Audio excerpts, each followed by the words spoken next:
नमस्कार विद्यार्थी मित्र हो, मी प्राध्यापक अनिल पाटील तुमचं सर्वांचं स्वागत करतो आणि आजच्या अध्यापन घटकाला सुरुवात करतो।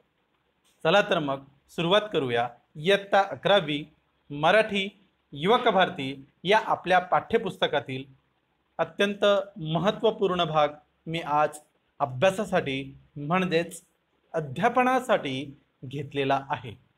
विद्यार्थी मित्र हो, हा जो काही भाग आहे, आजचा निवडलेला जो काही भाग आहे अभ्यासासाठी, तो अनादी काळापर्यंत पुढे कितीही वर्ष तुम्ही त्या ठिकाणी पुढे शाळा शिकत राहिलात, कॉलेज शिकत राहिलात किंवा पुढे तुमच्या पुढच्या भावी पिढीसाठीही हा मुद्दा कामात येईल, कधीही न विसरण्यासारखा आजचा हा मुद्दा आहे। फक्त 11वी पुरता म्हणजे इयत्ता 11वी पुरताच शिकण्यासाठीचा मुद्दा नाही आहे, तो 11वी मध्ये आहेच अभ्यासक्रमामध्ये, परंतु भविष्यातही तो कामाचा आहे। म्हणजे तुम्ही भविष्यात जर कुठली स्पर्धा परीक्षा दिली त्याच्यात तुम्हाला हे मुद्दे, हातचा हात जो काही मुद्दा निवडलेला आहे तो बहुतेक कामात येणार आहे। चला तर मग सुरुवात करूयात।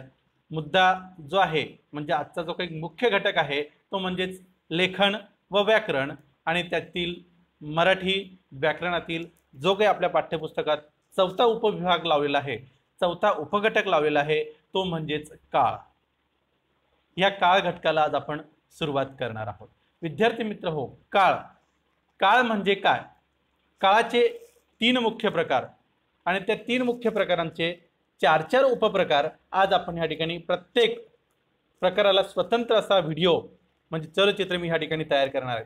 सुरुवातीला आपण काळ म्हणजे काय, काळाचे प्रकार कोणकोणते आहेत आणि त्यांची उदाहरणं जाणून घेऊयात। मग पुढच्या तासाला आपण काळाचे जे काही मुख्य प्रकार आहेत त्याचे उपप्रकारांची माहिती आपण जाणून घेणार आहोत।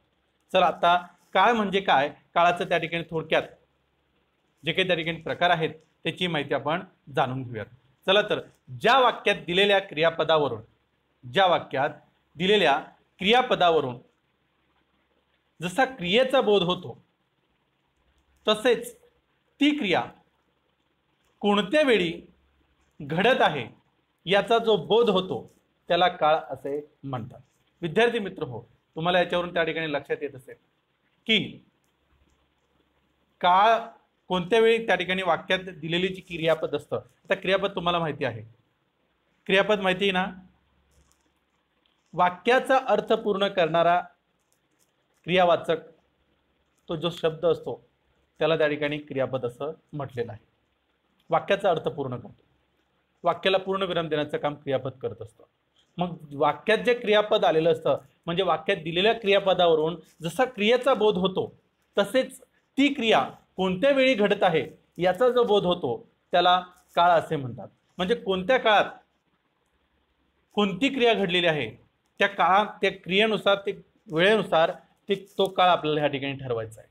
म्हणजेच थोडक्यात सांगायचं म्हटलं विद्यार्थी मित्र हो, काल गेलेला दिवस हा भूतकाळात जमा झाला। आज जो काही मी तुम्हाला शिकवत आहे तो वर्तमान काळात शिकवत आहे, आणि जो काल म्हणजे गेलेला दिवस आहे तो भूतकाळात गेल्यानंतर येणारा जो पुढचा दिवस तो वर्तमान काळाचा असतो, आणि आता पुढचा म्हणजे उद्या जो काही येणारा काळ असेल म्हणजे उद्याचा जो दिवस असेल त्या काळाला आपण भविष्यकाळ म्हणतो। उद्याचं माहिती नाही आपल्याला, पण भविष्यकाळ असे ह्या 3 काळांमध्ये आपण जीवन जगत असतो। त्यानंतर हे जे काही 3 काळ आहेत म्हणजेच वर्तमान काळ, भूतकाळ, भविष्यकाळ, हे 3 प्रकार जे आहेत त्या 3 प्रकारांचेही 4 प्रकार आहेत। त्यांचा सखोल अभ्यास आज आपण या ठिकाणी करून घेणार आहोत। आता वाक्यात क्रियापदावरून जसा क्रियेचा बोध होतो तशी ती जी क्रिया आहे ती कोणत्या वेळी घडत आहे याचा जो बोध होतो त्याला काळ असे म्हणतात। थोडक्यात आपण वाक्यरचना जाणून घेण्यासाठी किंवा व्याख्या, ही जी व्याख्या आहे काळाची व्याख्या झालेली आहे, तर थोडक्यात आपण काही उदाहरणं पाहूयात। आपल्या पाठ्यपुस्तकाच्या अनुसारच त्या ठिकाणी जाणार आहोत, मग नंतर मी त्या ठिकाणी माझी वैयक्तिक माहिती तुम्हाला सांगणार आहे। खालील कृती सोडवा व काळाचे नाव लिहा, कंसातील क्रियापदाचे योग्य रूप वापरा। विद्यार्थी मित्र, पृष्ठ क्रमांक 130 काढायचा आहे। पृष्ठ क्रमांक 130 काढायचे। 130 वर हे जेवढे काही उदाहरणं आहेत तेवढे तुम्ही तुमच्या वहीमध्ये लिहून घ्यायचं। जेवढी कृती मी ह्या ठिकाणी सांगत आहे तेवढं संपूर्ण तुम्ही तुमच्या वहीमध्ये पूर्ण नमूद करायचे, काही सोडू नका।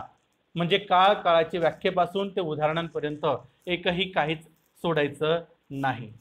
विद्यार्थी मित्र हो, बघा पहिलंच त्या ठिकाणी वाक्य आहे तुमच्या ह्या पाठ्यपुस्तकात दिलेलं आहे, मी या वर्षी काश्मीर सहलीला तुमच्या पाठ्यपुस्तकामध्ये टिंब टिंब आहे आणि कंसात जाणे आहे, बरोबर आहे की नाही?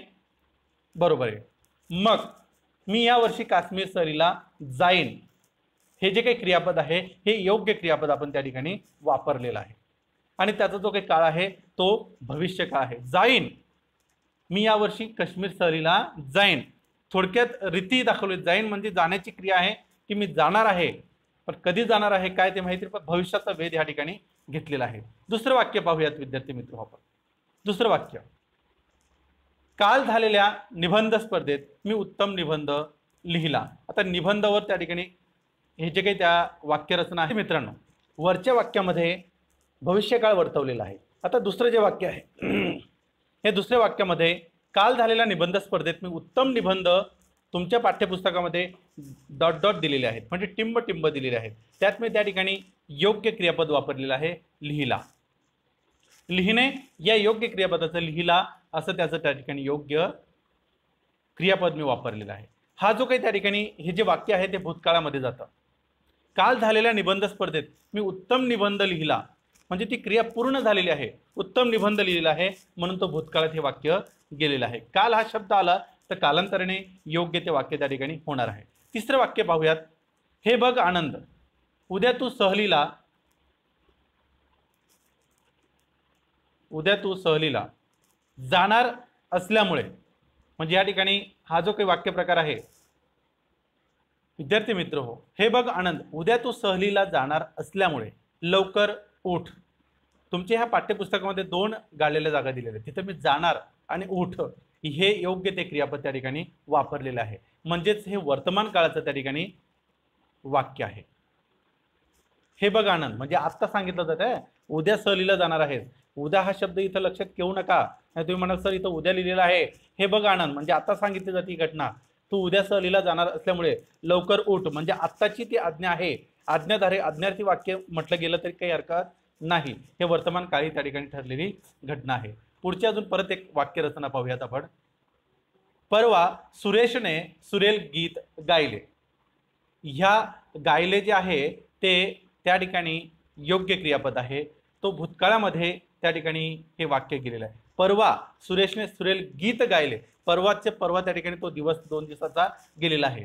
चौथं वाक्य, 5वं वाक्य त्या ठिकाणी असं आहे, काल बाळूने बागेतील आंबे शेजाऱ्यांना दिले, देणे याचं योग्य क्रियापद दिले। आता हे जे वाक्य आहे, काल बाळूने बागेतील आंबे शेजाऱ्यांना दिले, मग त्यात सहज काल हा शब्द आलेला आहे, म्हणून थोडक्यात भूतकाळात हे वाक्य जात आहे। पुढचं वाक्य पाहूयात, वकिलाने आरोपीला आपली बाजू मांडू दिली, म्हणजेच हे वाक्य जे आहे विद्यार्थी मित्र हो, हे पण भूतकाळातच त्या ठिकाणी गेलेलं आहे। वकिलाने आरोपीला आपली बाजू मांडू दिली, आता ती आत्ता समोर मांडू दिली नाही, ती झालेली घटना आहे, म्हणून ह्या ठिकाणी भूतकाळ आलेला आहे।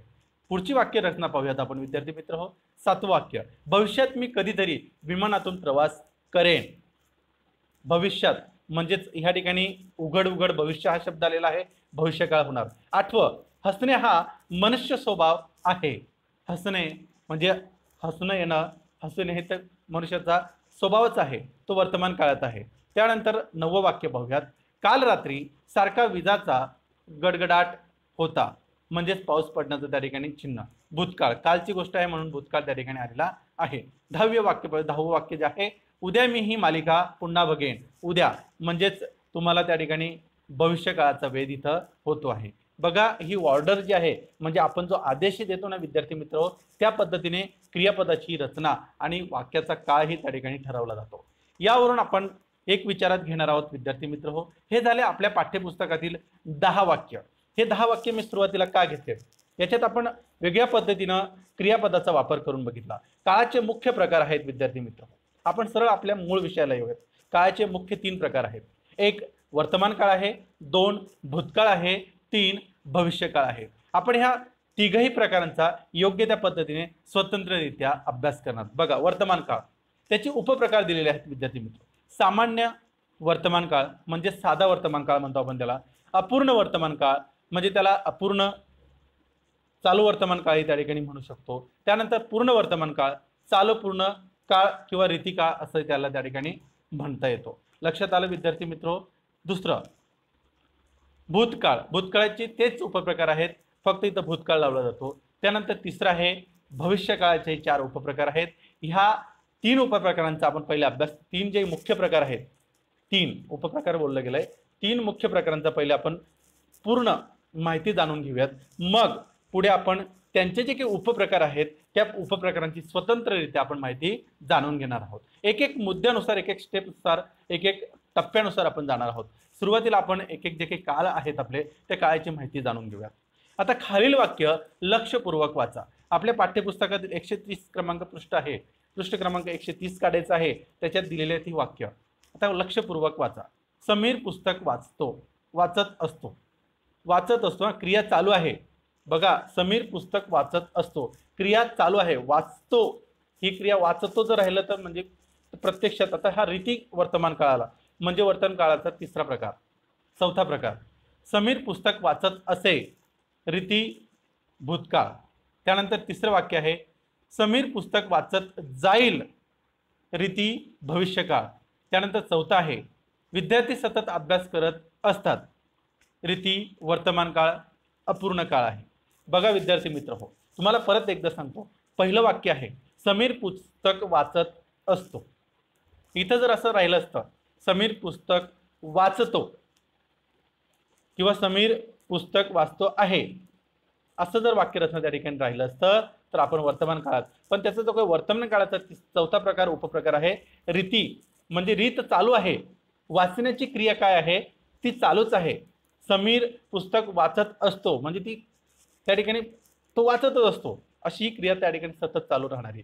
त्यानंतर दुसरं वाक्य समीर पुस्तक वाचत असे, रीती भूतकाळ, म्हणजे भूतकाळातील वाक्य असलं तरीही ती क्रिया चालूच आहे, म्हणजे भूतकाळात पण समीर पुस्तक वाचतच असणार आहे, तो वाचतच राहतो. तिसरं समीर पुस्तक वाचत जाईल, समीर जो आहे तो पुस्तक वाचतच राहतो, तो वाचत जाणार आहे, वाचतच राहील, म्हणजे ही क्रिया चालूच आहे. हिची रीत जी आहे, चालण्याची जी रीत आहे ती थांबलेली नाही, म्हणून रीती भविष्यकाळ असं त्या ठिकाणी म्हटलेलं आहे. विद्यार्थी मित्र हो, हे वाक्य मी तुम्हाला त्या ठिकाणी का जाणून सांगितलेले आहेत की पुढे आपल्याला याच्या आधारावरच माहिती जाणून घ्यायची आहे. चला तर मग वैशिष्ट्य पाहूयात आपण. रीती काळाची वैशिष्ट्य कोणते? पहिलं वैशिष्ट्य, सामान्यपणे संयुक्त क्रियापदाचा वापर ह्या प्रकारामध्ये केला जातो. दुसरं, संयुक्त क्रियापदावरून, संयुक्त क्रियापद जे असतं विद्यार्थी मित्र हो, त्या ठिकाणी वैशिष्ट्य आहे विद्यार्थी मित्र हो, संयुक्त क्रियापदावरून क्रियेचे सतत चालणारे रूप समजते. आता रीती वर्तमान काळ असू द्या, रीती भविष्यकाळ भूतकाळ असू द्या, त्याच्यात सतत क्रिया जी असते ना विद्यार्थी मित्र हो, चालण्याची क्रिया त्या ठिकाणी आपल्याला दिसत असते, म्हणजे त्याची पुनरावृत्ती त्या ठिकाणी दिसत असते. ते ठिकाणी तिसरं वैशिष्ट्य आहे, क्रियापदाच्या रूपावरून सतत चालणारी क्रिया कोणत्या काळात चालली आहे हे कळते. कोणत्या काळात ते त्या ठिकाणी चालले, ते भूतकाळात आहेत, भविष्यकाळात आहेत किंवा वर्तमान काळात चालणारी आहे, ही सतत क्रिया आपल्याला त्या ठिकाणी चालत असताना दिसत असते. त्यानंतर चौथं वैशिष्ट्य आहे विद्यार्थी मित्र हो, कधी धातूला प्रत्यय लावून क्रियापद तयार होते. उदाहरणार्थ खात, बोलत, करत, म्हणजे त हे जे काही प्रत्यय आहे, खाल म्हणजे प्रत्यय लागून जे काही शब्द तयार होतात ते शब्द ह्यात वापरले जातात. रीती काळामध्ये याची वैशिष्ट्य ही प्रमुख 4 वैशिष्ट्य दिलेले आहेत. चला तर मग पुढच्या पानाकडे जाऊयात. आता रीती काळाचे जे काही प्रकार आहेत ते प्रकार जाणून घेऊयात. पहिला प्रकार रीती वर्तमान काळ. उदाहरणार्थ स्पर्धा परीक्षा देणारे विद्यार्थी सतत अभ्यास करत असतात. स्पर्धा, जे स्पर्धेत परीक्षा देतात ते विद्यार्थी सतत अभ्यास करत असतात. सतत अभ्यास करतात असं नाही, सतत करत असतात. करत असण्याची जी क्रिया आहे ही या ठिकाणी दर्शवलेली आहे. लक्षात आलं विद्यार्थी मित्र, ही क्रिया आपल्याला ह्या ठिकाणी अत्यंत महत्त्वाची आहे. दुसरा प्रकार रीती भूतकाळ. उदाहरणार्थ स्पर्धा परीक्षा उत्तीर्ण झालेले विद्यार्थी सतत अभ्यास करत असत. बघा, उत्तीर्ण झालेले विद्यार्थी ते काय करत होते, सतत अभ्यास करत राहायचे. बघा, ही क्रिया अपूर्ण आहे का पूर्ण आहे त्याचा याच्याशी काही घेणं देणं, पण रीती काळ आहे त्याची रीत सतत चालू असताना आपल्याला दिसत असते, म्हणजे ती सुरूच आहे, ती बंद झालेली नाही असं त्या ठिकाणी दिसते. त्यानंतर रीती भविष्यकाळ तिसरा प्रकार आहे. उदाहरणार्थ स्पर्धा परीक्षा उत्तीर्ण होण्यासाठी विद्यार्थी सतत अभ्यास करत राहतील, म्हणजे या ठिकाणी अशा सतत अभ्यास करत राहतील. बघा, रीती वर्तमान काळ, रीती भूतकाळ आणि रीती भविष्यकाळ, म्हणजेच हे मुख्य जे काळ आहे 3 काळाचे, हा चौथा प्रकार आहे.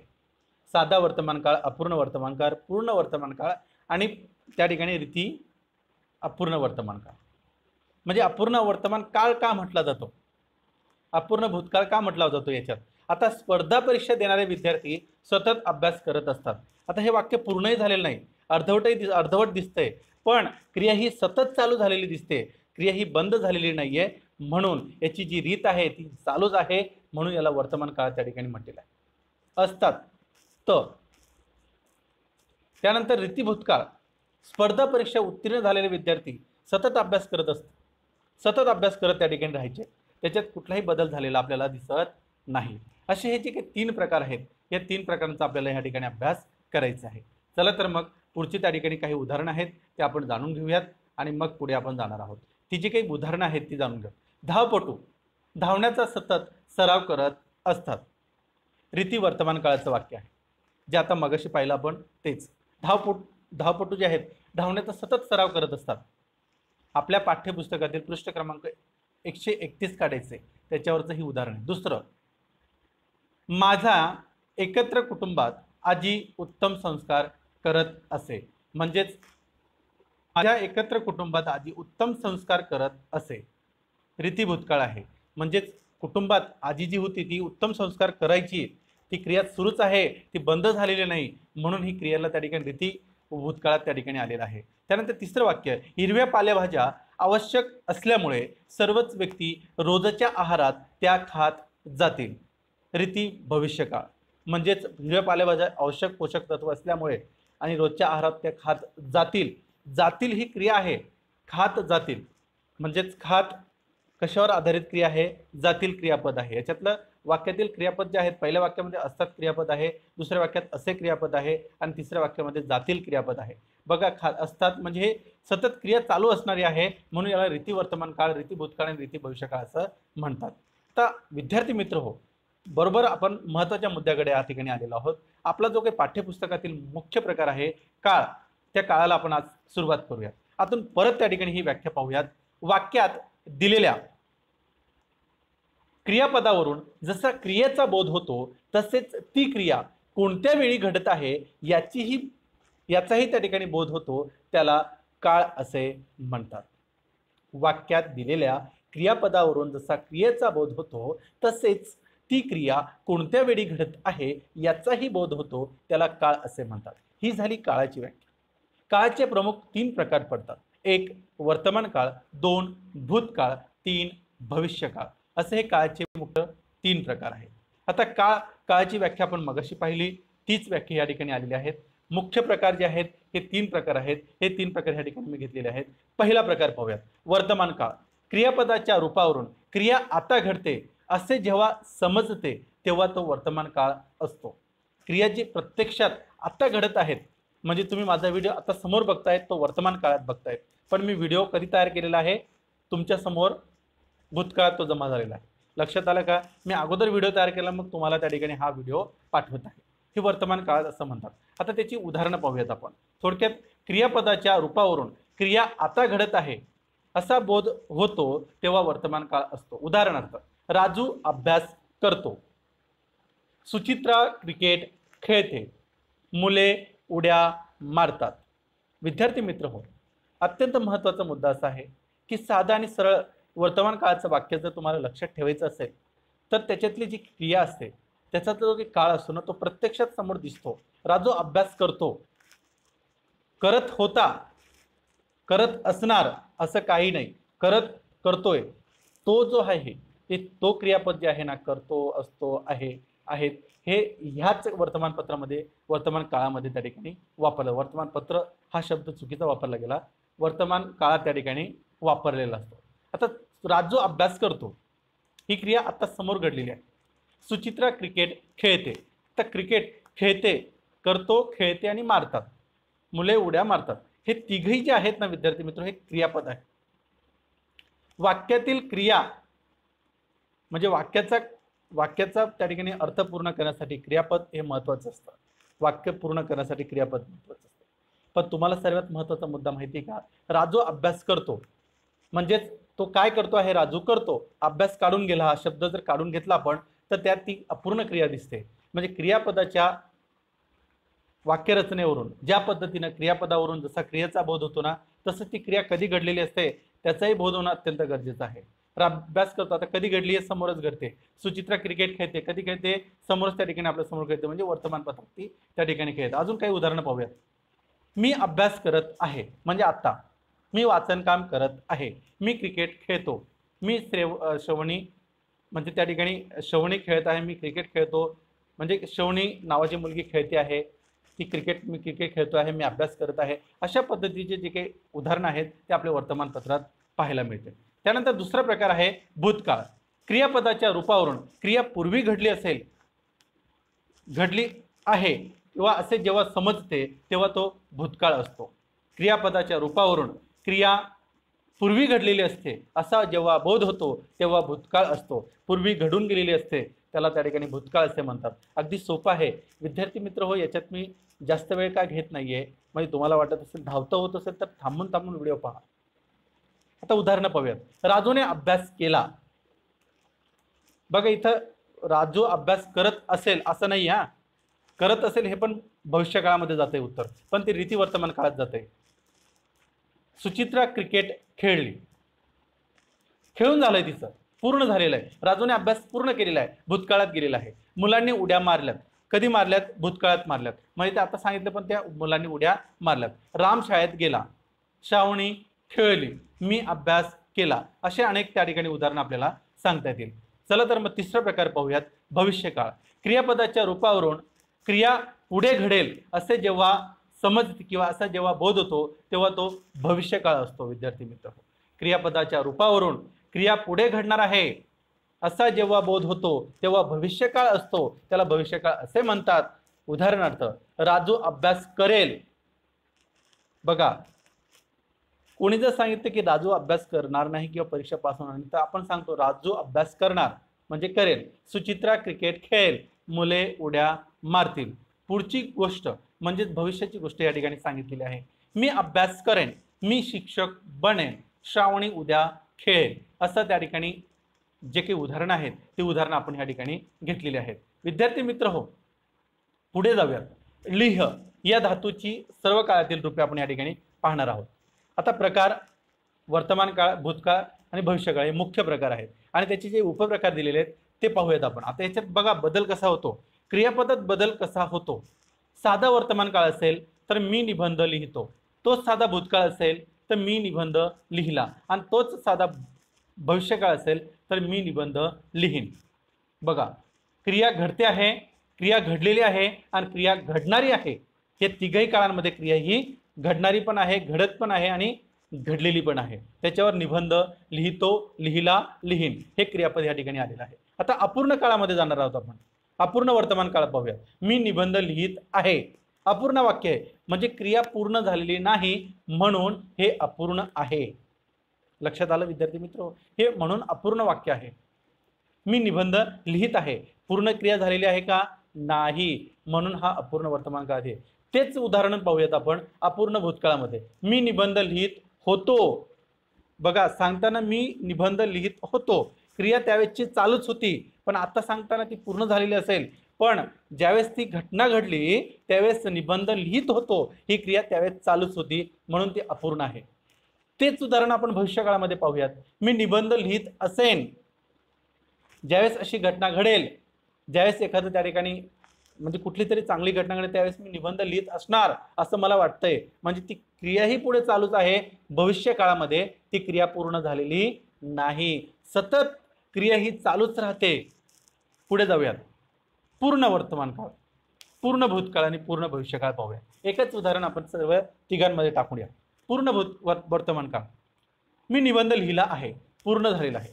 मी निबंध लिहिला आहे वर्तमानात बोललं जाते. भूतकाळामध्ये मी निबंध लिहिला होता, पूर्ण झालेलं वाक्य. मी निबंध लिहिला असेन, पूर्ण झालेलं वाक्य. अजून भविष्यकाळात ते लिहिलं असेल म्हणजे त्या ठिकाणी पुढे ते भविष्यकाळात ते वाक्य दिलेलं आहे. रीती वर्तमान काळ. आता रीती म्हणजेच काय, याच्यात सतत क्रिया चालूच असते, रीत असते त्याची. याची जी रीत असते ना ती रीत चालण्याची असते, सतत न थांबण्याची रीत असते, त्याला फक्त चालूच राहण्याची रीत असते, ते थांबतच नाही. आता रीती वर्तमान काळ. मी निबंध लिहित असतो, लिहित असतो, हित त हे त्या ठिकाणी जे काही धातू आहे, धातू साधी ते जोडून त्या ठिकाणी हे शब्द जोडले. लिहित असतो, मी निबंध लिहित असतो म्हणजे क्रिया ही सतत सुरू आहे. रीती भूतकाळ मी निबंध लिहित असे, असतो, असे आणि जाईन. मी निबंध लिहित जाईन. भविष्यकाळामध्ये त्याचं त्या ठिकाणी उदाहरण गेलेलं आहे. भविष्यकाळाचा तो वेद झालेला आहे. त्या ठिकाणी त्याची रीत जी आहे ती रीत सतत चालण्याची आहे. याच्यात कोणताही बदल करता येत नाही. एकच लक्षात ठेवायचं विद्यार्थी मित्र, साधा वर्तमान काळ असू द्या, भूतकाळ असू द्या किंवा भविष्यकाळ असू द्या, त्याच्यात ही जी काही क्रिया असते एकदम साधी आणि सरळ पद्धतीने त्या ठिकाणी क्रियापद त्या ठिकाणी वापरलेलं असतं. अपूर्ण काळामध्ये क्रिया सतत चालू असते, काळ पूर्ण झालेला नसतो किंवा ती क्रियाही पूर्ण झालेली नसते, वाक्य पूर्ण झालेलं नसतं. त्या ठिकाणी ओळखण्याची ही पद्धत आहे. पूर्णमध्ये पूर्ण भूतकाळ असेल, पूर्ण वर्तमान काळ असेल, भविष्यकाळ असेल, त्याच्यात क्रिया घडलेली असते, पूर्ण झालेली असते. परंतु रीती वर्तमान काळ असू द्या किंवा भूतकाळ असू दे किंवा भविष्यकाळ असू द्या, याच्यात क्रिया ही चालूच असते, घडलेलीच असते, पण ती सतत चालू असताना आपल्याला दिसत असते. अजून काही उदाहरणं पाहूयात. मी अभ्यास करतो. आता वर्तमान काळ, भूतकाळ आणि भविष्यकाळ. आता साधा वर्तमान काळ, अपूर्ण वर्तमान काळ, पूर्ण वर्तमान काळ, रीती वर्तमान काळ, आणि तेच भूतकाळाचं आहे, तेच भविष्यकाळाचं आहे. मी अभ्यास करतो, साधा वर्तमान काळ. साधा भूतकाळ मी अभ्यास केला. साधा भविष्यकाळ मी अभ्यास करीन. अपूर्ण वर्तमान काळ मी अभ्यास करत आहे, क्रिया पूर्ण झालेली नाही. अपूर्ण भूतकाळ मी अभ्यास करत होतो, क्रिया पूर्ण झालेली नाही. अपूर्ण भविष्यकाळ मी अभ्यास करत असेन, अपूर्ण आहे. पूर्ण वर्तमान काळ मी अभ्यास केला आहे, पूर्ण झाली क्रिया, क्रिया पूर्ण झालेली आहे. त्यानंतर पूर्ण भूतकाळ मी अभ्यास केला होता, म्हणजे ही पूर्ण क्रिया या ठिकाणी झालेली आहे. पूर्ण भविष्यकाळ मी अभ्यास केला असेन. बघा, ती आता जर आपल्याला त्या ठिकाणी सांगत असेल, पण भविष्याचा वेध घेऊन सांगत आहे की मी अभ्यास केला असेन, म्हणून मला चांगलं त्या ठिकाणी कार्य त्या ठिकाणी करता आला. रीती वर्तमान काळाचं पाहूयात आपण. रीती वर्तमान काळामध्ये क्रिया ही सतत चालू असते. त्याचं वैशिष्ट्य आपण पाहिलंय विद्यार्थी मित्र. मी अभ्यास करत असतो. मी अभ्यास करत असतो, बघा हे वेगळेच प्रकार आहे रीती वर्तमान काळ. त्यानंतर रीती भूतकाळ मी अभ्यास करत असे, असतो, असे आणि जाईल. मी अभ्यास करत जाईल. भविष्यकाळात मग मी अभ्यास करत जाईल, मी अभ्यास करेल, मी चांगल्या पद्धतीने मार्क्स पास होईल, मला इथं जाऊ द्या, असं आपण बोलतो. बघा, भविष्यात ती रीत असते.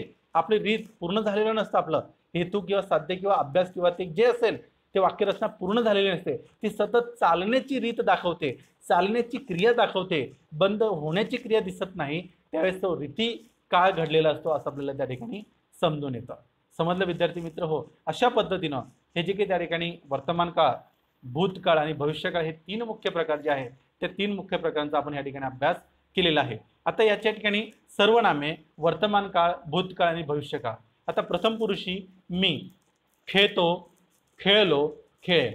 प्रथम पुरुषी आम्ही खेळतो, खेळलो, खेळू. द्वितीय पुरुषी तू म्हणजे तुला, खेळतोस, खेळलास, खेळशील. द्वितीय पुरुषी तुम्ही खेळता, खेळाल, खेळला आणि खेळा. म्हणजे ह्या पद्धतीनं हे जे काही सर्वनामे आहेत, हे सर्वनामे तो, तू, तू, मी, आम्ही, तुम्ही, त्या, हे जे काही त्या ठिकाणी सर्वनामे वापरले जातात, प्रथम पुरुषी, द्वितीय पुरुषी, ते त्या ठिकाणी जे काही प्रत्यय वापरले जातात, विभक्त म्हणतो आपण त्याला, ते विभक्त जे वापरले जातात त्यानुसार या ठिकाणी वर्तमान काळ, भूतकाळ आणि भविष्यकाळ हा ठरत असतो. तर विद्यार्थी मित्र, आपण इथेच थांबणार आहोत. आपण ह्या ठिकाणी पुढच्या तासाला लगेच मी तुम्हाला भेटणार आहोत.